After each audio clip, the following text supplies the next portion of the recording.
নমস্কার বন্ধুরা, আজকে একটা খুব ভালো খুশির খবর। বিজেপির বিধায়ক অসীম সরকার এখন যে সমস্যাগুলো ঘটছে তোমরা দেখতে পাচ্ছ এই অন্নপূর্ণা ভাণ্ডার নিয়ে। ধরো একটা সরকারের রুলস, যেইভাবে সরকার নিয়ম চালু করেছে সেই নিয়মটাকে তো কমপ্লিট করতে হবে, সেই সিস্টেমে যেতে হবে, তবে সবাই পয়সা পাবে। তো অসীম সরকার এক খুব গরিব মানুষকে বলছে যে তোমার যতদিন না টাকা ঢুকবে ততদিন তোমাকে আমি প্রতি মাসে 3,000 করে টাকা দেব। মানে এই যে একটা বিধায়কের এত বড় মনের পরিচয় এবং এই যে গরিব মানুষটার পাশে দাঁড়ানো, এটাই তো চাইবে পাবলিক, এটাই তো মানুষের কর্তব্য, মানুষ চাইবে। কেননা আজকে আমরা যে ভোট দিয়ে নেতা মন্ত্রী বানাচ্ছি, ধরো তোমার দায় বিপদ আপদে নেতারা পাশে এসে দাঁড়াবে, এটাই হচ্ছে নেতাদের কর্তব্য। সেই জন্যই কিন্তু মানুষ ভোট দিচ্ছে, ভোট দিয়ে নেতা মন্ত্রী বানাচ্ছে। তো সত্যি খুব বড় মনের পরিচয় দিল অসীম সরকার। স্যার, আপনাকে অসংখ্য ধন্যবাদ।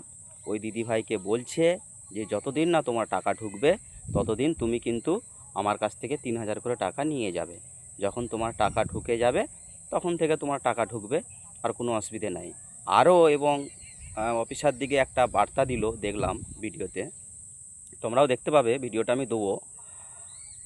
ওই মহিলা কোনো একটা কিছু কাজ করে, ঠিক আছে, তো তাড়াতাড়ি যেন তার কাজটা, যে সমস্যাটা আছে সেই সমস্যাটা যাতে তাড়াতাড়ি সমাধান হয়ে যায়, যেন সে পুনরায় কাজটা পায়, সেই জন্যও কিন্তু এমএলএ সাহেব মানে ওই অফিসার দিকে বলে দিল। অসংখ্য ধন্যবাদ। এই রকমভাবেই যেন প্রত্যেকটা নেতামন্ত্রী মানুষের পাশে থাকে, এটাই মানে জনগণ, মানুষরা সবসময় এটাই চায় যে আমরা যেন আমাদের সব কিছু বিপদ আপদে নেতাদেরকে পাশে পাই। তোমার যতদিন টাকা না পাও আমার কাছ থেকে তুমি টাকা নিয়ে নেবে। না না না না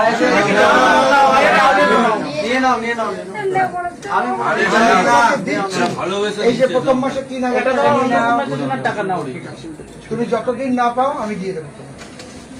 আর যখন শুরু হয়ে যাবে তখন আর দেবেন, ঠিক আছে? যখন পাবা আমিও তো সরকার, অসীম সরকার।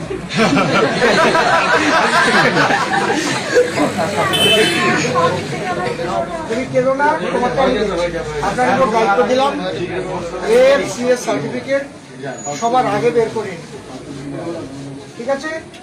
আর তোমার বেতন বেড়ে যাবে, ওই রকম বেতন করলে আপনিও বলবেন